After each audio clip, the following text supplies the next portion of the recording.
ईद मुबारक। आज पवित्र ईद पर्व उपलक्षे बौद्धडा पंचायत लघु संख्या मोर्चार समस्त गुरु गुरुजन एवं सान बड़ भाई भौणी मानक मो तरफ एवं बौद्धडा बीजेपी परिवार तरफ हार्दिक हार्दिक शुभेच्छा और अभिनंदन। ईश्वर पाखे प्रार्थना करी जे आपणकर जो रमजान मास दीर्घ एक मासर जो कष्ट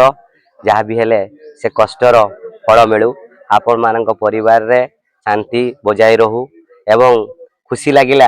जे आम भितर जो भाईचारा बजाई रही से भाईचारा को देखी आज समस्ते आमे बहुत गर्व अनुभव करुचंती।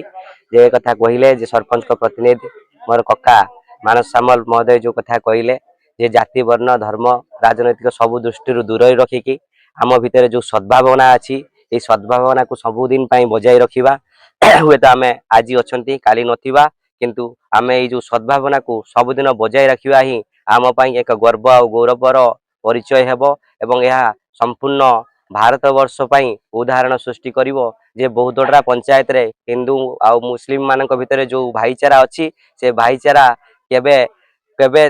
माने खंडन हब नहीं सबुदिन अतुट रहिबो। एति कही मो मोर वक्तव्य को विराम दउची। समस्त